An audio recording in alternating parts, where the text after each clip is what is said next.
శ్రీ గురుభ్యో నమ. గురుర్బ్రహ్మ గురుర్విష్ణు గురుర్దేవో మహేశ్వర గురు సాక్షాత్ పరం బ్రహ్మ తస్మై శ్రీ గురవే నమ. అస్మద్ గురుచరణారవిందాభ్యాం నమ. నిన్నటి మన మహాభారతంలో ఆ శల్యుడు ఇంద్రుడి యొక్క ఆ విజయం గురించి, ఇంద్రుడు ఆ వృత్రాసురుడిని సంహరించడం, తర్వాత అతడు పడిన కష్టాలు, మళ్ళీ తిరిగి నహుషుడు ఇంద్రుడు ఇంద్రపదవిని చేపట్టడం, అతడి యొక్క దుష్టమైన ఆలోచనలు, ఆ తర్వాత మళ్ళీ ఇంద్ర పదవిని పొందడము, అంతవరకు కూడా కథ అంతా కూడా ఇంద్రుడి యొక్క విజయము అనేటువంటి పేరుతోటి చక్కగా కథ అంతా తెలియజేశాడు ధర్మరాజుకి. ధర్మరాజుకి తెలియజేసి అతన్ని అనేకములైనటువంటి మంచి మాటలతోటి అతడి యొక్క మనసులో ఉండేటువంటి బాధను పోగొట్టినటువంటి వాడై, తాను ధర్మరాజు దగ్గర వీడ్కోలు పొందినటువంటి వాడై దుర్యోధనుడి దగ్గరికి వెళ్ళాడు. ఈ వృత్తాంతాలన్నీ కూడా వైశంపాయనుడు జనమేజయ మహారాజుకి చెప్తున్నాడు. ఓ జనమేజయ మహారాజా, యుయుధానస్తతో వీర సాత్వతానాం మహారథ మహతా చతురంగేణ బలేనాగాద్యుధిష్ఠిరం. ఆ సాత్వతుల యొక్క మహారథుడైనటువంటి సాత్యకి తన యొక్క చతురంగ బలాలతోటి యుధిష్ఠిరుడి దగ్గరికి వచ్చేట.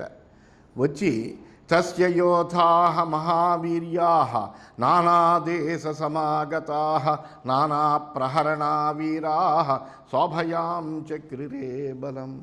వివిధ దేశాల నుంచి వచ్చారు, అనేక విధమైనటువంటి ఆయుధాలతోటి ఉన్న మహావీరులందరూ కూడా కలిసి వచ్చారు.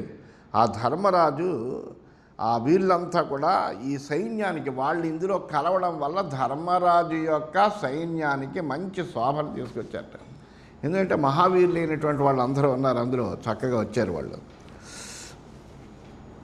పరశ్వథై బిందిపాలై శూలతోమరముద్గరై పరిఘై యష్టిభి పాశై కరవాలైశ్చ నిర్మలై ఖడ్గకార్ముక నిర్వ్యూహై శరైశ్చ వివిధైరపి తైలధౌతై ప్రకాశద్భి సదా శోభత వై బలం.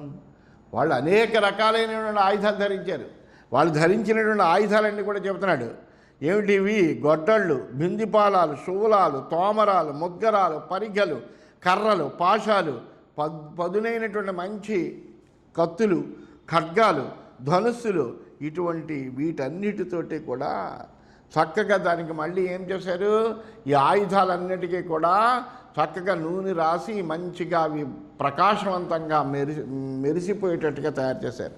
అలాంటి ఆయుధాలన్నీ తీసుకుని ఆ సేనంతా కూడా చాలా చక్కగా శోభిస్తుంది. అటువంటి సేనతోటి వచ్చాడు ఆయన సాత్వకి. తస్య మేఘ ప్రకాశస్య సౌవర్ణై శోభితస్య చ బభూవ రూపం సైన్యస్య మేఘస్యేవ సవిద్యుతః. అది ఎలా ఉంది అంటే బంగారు ఆభరణాలతో, మంచి ఆభరణాలన్నీ వేసుకున్నారు వాళ్ళు, ఆ యోధులందరూ కూడా. నల్లగా సైన్యం చూస్తుంటే ఎలా ఉంది కనిపిస్తుంది, పైకి నుంచి చూస్తుంటే వీళ్ళు వేసుకున్నటువంటివన్నీ కూడా మంచి ఆభరణాలు వేసుకున్నారు, వాటి కాంతి ఉంది. కానీ మనుషులు కొద్దిగా నల్లగాను, ఆయుధాలు అలాంటివి కొన్ని నల్లగాను ఇలా ఉన్నాయి. అందువల్ల అలా ఉన్నటువంటి ఆ సైన్యం మెరుపులతో కూడినటువంటి మేఘంలా ఉందిట. అక్షౌహిణీతు సాసేన తథా యోధిష్ఠిరం బలం ప్రవిశ్య అంతర్ధతే రాజన్ సాగరం కునదీయథా. ఆ సాత్యకి ఒక అక్షౌహిణి సేనను తీసుకుని వచ్చి ఆ యుధిష్ఠిరుడి సేనలో కలిపాడు. అది ఎలా ఉందంటే సముద్రంలో నది కలిస్తే ఎట్లా ఉంటుందో అలా శోభిస్తోంది అన్నాడు. సాగరం కునదీయదా. ఆ సాగరంలో కలిసినటువంటి ఒక నదిలాగా, అది చిన్న నదిలాగా కలిసిపోయి ఇంకా మొత్తం అంతా ఏకమైపోయింది, మొత్తం సేన అంతా కూడా. తథైవ అక్షౌహిణీం గృహ్య ఛేదీనాం వృషభో బలి దృష్టకేతురుపాగచ్చత్ పాండవాన్ అమితౌజసః. అలాగే ఆ సాత్యకి తర్వాత మళ్ళీ ఒక అక్షౌహిణి సేనను తీసుకుని మహాబలుడైనటువంటి చేదిరాజు అయినటువంటి దృష్టకేతు వచ్చాట. అట్లాగే మాగధశ్చ జయసేన జారాసంధిర్మహాబల అక్షౌహిణ్యేవ సైన్యస్య ధర్మరాజముపాగమత్.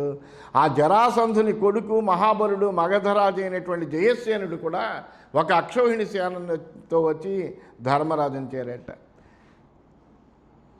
తథైవ పాండ్యో రాజేంద్ర సాగరానుపవాసిభిః మృతో బహువిధైర్యోధైః యుధిష్ఠిరముపాగమత్.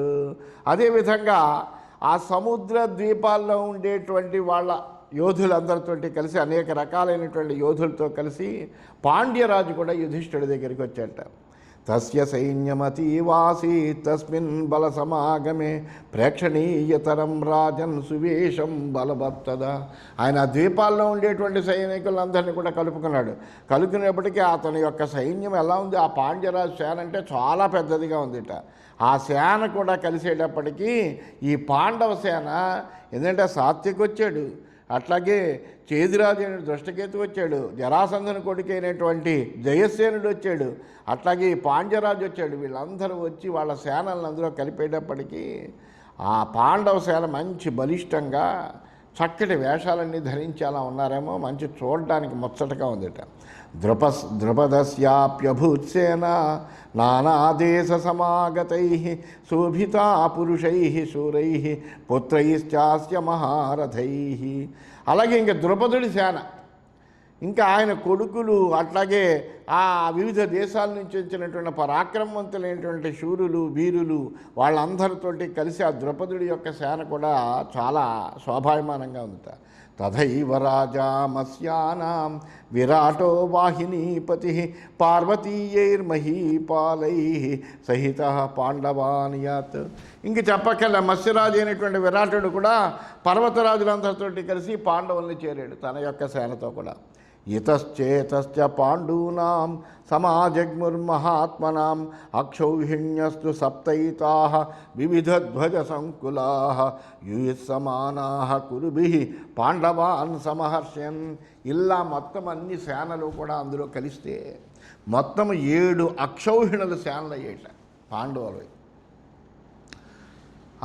ఇక్కడి నుంచి వచ్చిన మొత్తం అన్ని సేనలు వాళ్ళకి కలుపుకునేటప్పటికీ 7 అక్షౌహిణుల సేనలు అయ్యాయి. కౌరవులతో యుద్ధం చేయడానికి వచ్చి వాళ్ళందరూ కూడా మేము కౌరవులతో యుద్ధం చేసి మీ పక్షాల నుండి చేస్తామంటూ ధర్మరాజుకి ధైర్యం చెబుతూ ఆ ధర్మరాజుతోటి కలిసి అయినటువంటి వాళ్ళై ఆ పాండవులను సంతోషపెట్టారు. వీళ్ళే 5గురే వెళదాం అనుకున్నారు యుద్ధానికి. అసలు అటువంటిది విరాటుడు నేను వస్తానయ్యా అన్నాడు, ద్రౌపదుడు వస్తాడు, తర్వాత సాత్యకి వచ్చాడు, అలాగే జయసేనుడు వచ్చాడు, ఆ దృష్టకేతు వచ్చాడు, ఇలా పాండ్యరాజు వచ్చాడు. ఇలా అంతమంది తమ సైన్యాలన్నిటిలో ఉంటే 7 అక్షౌహిణుల సేనలు పాండవుల పక్షాన చేరింది. తథైవ ధార్తరాష్ట్రస్య హర్షం సమభివర్ధయన్ భగదత్తో మహీపాల సేనామక్షౌహిణీం దదు. ఇంక సరే, పాండవుల యొక్క సేన ఈ విధంగా ఉంది. మరి అటు శత్రుపక్షమైనటువంటి దుర్యోధనాదుల సేన ఎలా ఉందయ్యా అంటే, ఆ దుర్యోధనుడికి సంతోషం కలిగిస్తూ భగదత్తుడైనటువంటి రాజు ఒక అక్షౌహిణి సేనతో వచ్చాట. తస్య చీనై కిరాతైశ్చ కాంచనైరివ సంవృతం బభౌ బలమనాదృశ్యం కర్ణికారవనం యథా. చీనులతోటి కిరాతులతోటి కలిసి ఎదిరించడానికి కూడా శక్యం కాని వాళ్ళు, మంచి పరాక్రమవంతులు, ఎదిరించడానికి శక్యం కానటువంటి ఆ సేన ఎలా ఉందంటే అది సంపెంగ పూలతో కూడిన కొండగోగు పూల తోటలాగా ఉందట. ఎందుకంటే సంపెంగ పూలు అవి బాగుంటాయి చూడడానికి, తీసుకుందాం అనుకుంటే, కానీ కొండగోగు పూలు అక్కడ ఉన్నాయి. ఆ తోటలోకి ప్రవేశించడం అనేటువంటిది శక్యం కాదు. అటువంటి విధంగా అంటే ఆ శానంత మంచి వాళ్ళని ఎదుర్కోవడానికి శక్యం కానటువంటి బలం కలిగినటువంటి వాళ్ళైనటువంటి వాళ్ళు అందరూ ఉన్నారు అని చెప్తున్నాడు. తథా భూరిశ్రవాహ శూర శల్యశ్చ కురునందన దుర్యోధనముపాయాతౌ అక్షౌహిణ్యా పృథక్ పృథక్. అలాగే ఇందాక శల్యుడు కూడా మరి తను ఒక అక్షౌహిణి సేనతో వచ్చాడు.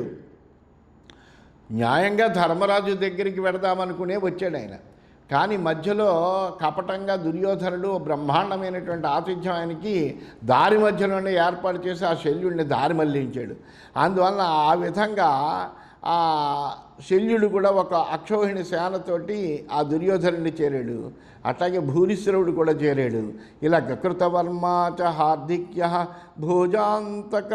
భోజాంధకుకురై సహ అక్షౌహిణ్యైవ సేనాయా దుర్యోధనముపాగమత్.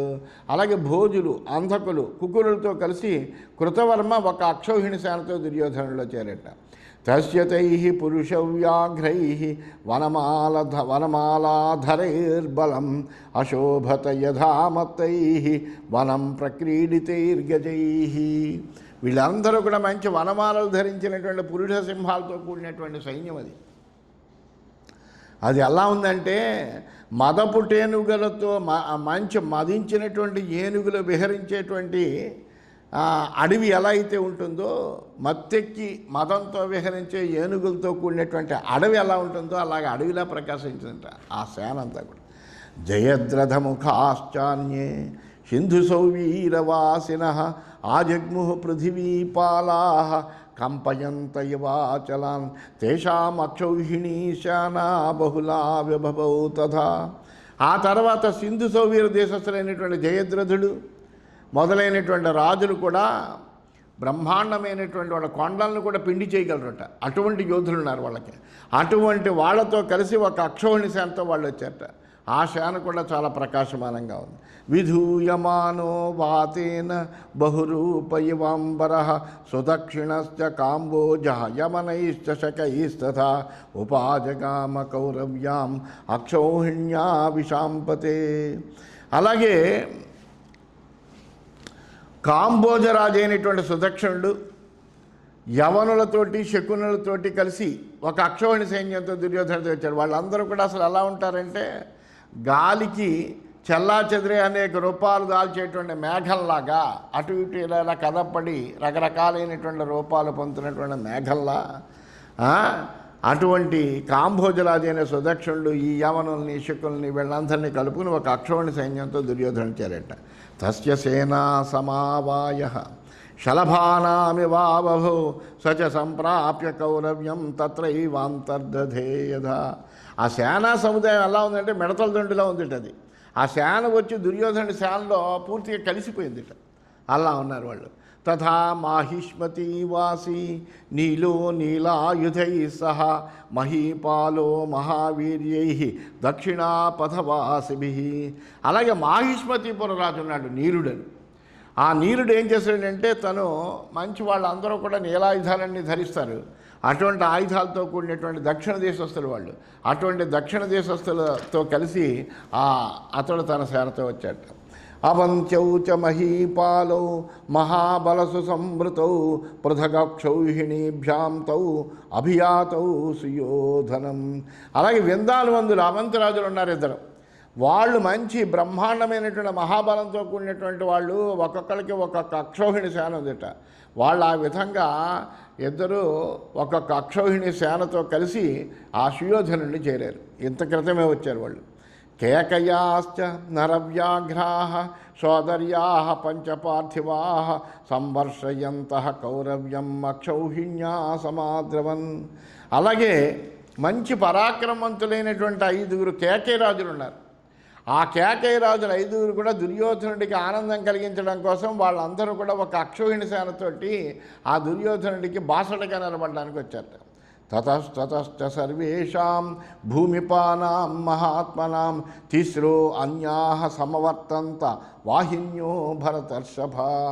ఇంకా అనేకములైనటువంటి ఇతర రాజులు, ఎందుకంటే తన అధికారంలో ఉన్నాడు, అందువలన ఆ రాజులతోటి కొంత సాన్నిహిత్యం ఉన్నది. అందువలన కొంతమంది మిగిలినటువంటి రాజులందరూ కూడా కలిసి మొత్తము 3 అక్షౌహిణుల సేనలతో మిగిలినటువంటి రాజులందరూ కలిసి వచ్చారట. ఇలాగ మొత్తం ఇవన్నీ కలుపుకుంటే ఆ ధార్తరాష్ట్ర దుర్యోధనుడి యొక్క సైన్యం ఎంత ఉందయ్యా అంటే ఏవమేకాదశావృత్తాః సేనా దుర్యోధనస్య తాః యుయుస్సమానాః కౌంతేయాన్ నానాధ్వజ సమాకులాః. ఈ విధంగా దుర్యోధనుడి కోసం పాండవులతో యుద్ధం చేయడం కోసం చెయ్యాలని, దుర్యోధనుడి కోసమే వాళ్ళు పాండవులతో వీళ్ళకేం ప్రత్యక్షంగా వైరమేం లేదు. కానీ దుర్యోధనుడికి బాసడగా నిలబడి దుర్యోధనుడికి సహాయం చేస్తూ దుర్యోధనుడికి శత్రువులుగా అనుకునేటువంటి ఆ పాండవులతోటి యుద్ధం చేయడానికి ఏకంగా 11 అక్షౌహిణుల సేన 11 అక్షౌహిణుల సేన వచ్చేదట దుర్యోధన పక్షానికి. అవి అనేక రకాలైనటువంటి ధ్వజాలతోటి ఆ సేన అలా నిలబడితే అసలు చూడడానికే శక్యం కాకుండా ఉంది. అంత పెద్ద సేన అదంతా కూడా నిండిపోయిందిట. నా హాస్తినపురే రాజన్ అవకాశో భవత్తదా రాజ్ఞాం స్వబలముఖ్యానాం ప్రాధాన్యేనాపి భారత. హస్తినాపురం సరిపోట్లేదు ఈ సేనకి. ఎందుకంటే ఆ సేనల్లో చాలా ముఖ్యమైనటువంటి వాళ్ళు ఉంటారు. వాళ్ళకి ప్రాధాన్యాన్ని బట్టి నిలబడడానికో లేకపోతే వాళ్ళు కూర్చోవడానికో వాళ్ళు ఉండడానికో వాళ్ళకి ఆవాసం కల్పించాలన్నా వాళ్ళు ఉండాలన్నా ఆ హస్తిలో చోటే సరిపోవట్లేదు. 11 అక్షౌహిణుల సేన వచ్చేసింది. వస్తే వాళ్ళని నిలబడడానికి కానీ కూర్చోబెట్టడానికి కానీ ఉంచడానికి కానీ తగినటువంటి స్థలం సరిపోవట్లేదు. తతపంచనదం చైవ కృష్ణంచ కురుజాంగలం తథా రోహితకారణ్యం మరుభూమిశ్చ కేవల అహిఛత్రం కాలకూటం గంగాకూలం చ భారత వారణం వాటధానం చ యామునశ్చైవ పర్వత ఏష దేశః సువిస్తీర్ణః ప్రభూత ధనధాన్యవాన్ బభూవ కౌరవేయాణాం బలేనాతీవ సంవృతః. ఏకంగా అక్కడ పంచనదం, కురుజాంగలం, రోహితకారణ్యం, మరుభూమి, అహిఛత్రం, కాలకోటం, గంగాతీరం, వాటదానం, యామున పర్వతం, ఈ మొత్తం ఈ ప్రదేశాలన్నీ కూడా చాలా ఎటువంటివి అంటే ధనధాన్యపూరితమైనటువంటి ప్రదేశాలు అవన్నీ కూడా ఈ విశాలమైనటువంటి కౌరవ సేనతో నిండిపోయింది. ఎక్కడ చూసిన సైనికులే, అసలు ఎక్కడా ఖాళీ లేదు, అలా అయిపోయింది. తత్ర సైన్యం తథాయుక్తం దదర్శ స పురోహితః యస్స పాంచాల రాజేన ప్రేషిత కౌరవాన్ ప్రతి. మరి ఆ ద్రౌపదుడు తన పురోహితుడిని దౌత్యం నిర్వహించమని జాగ్రత్తగా మాట్లాడయ్యా అని పంపించాడు కదా. ఆ పంపించినటువంటి వాడు వెళ్ళి ఈ సేనంతటిని చూసేట. ఇంతమంది సేన అసలు ఎక్కడా ఖాళీ లేకుండా ఉందే అని ఆశ్చర్యపోయేట. ఆ నిండిపోయినటువంటి సైన్యాన్ని, ఆ కౌరవుల యొక్క సైన్యాన్ని అంతటిని చూశాడు. ఆ ద్రౌపద పురోహితుడు చూడడం జరిగిందంటే ఆయన హస్తినాపురానికి వెళ్ళాడు. పాపం వెళ్ళి ఆ దౌత్యం నిర్వహించమని ద్రౌపదరాజు చెప్పాడు. అందువల్ల రాయబారానికి వచ్చాడు. అక్కడ 11 అక్షౌహిణుల సేనతోటి ఆ దుర్యోధనుడి యొక్క సేన అంతా సమాయత్తమైతే ధర్మరాజు యొక్క సేన 7 అక్షౌహిణీలకి పరిమితమయ్యి మొత్తం 18 అక్షౌహిణీలు తలపడుతున్న యుద్ధంలో. ఆ విధంగా 11 అక్షౌహిణీలు ధార్తరాష్ట్రుల పక్షంలోనూ 7 అక్షౌహిణీలు పాండవుల పక్షంలోనూ మోహరించాయి అన్నీ కూడా. ఇది శ్రీమన్మహాభారతే ఉద్యోగ పర్వణి సేనోద్యోగ పర్వణి పురోహిత సైన్య దర్శనే 19వింశోధ్యాయ. ఈ విధంగా శ్రీమన్ మహాభారతంలో ఉద్యోగ పర్వంలో, సేనోద్యోగ పర్వం అనే ఉపపర్వంలో ఈ పురోహిత సైన్య దర్శనం అనే 19వ అధ్యాయం పూర్తయిందని తెలియజేస్తూ స్వస్తి.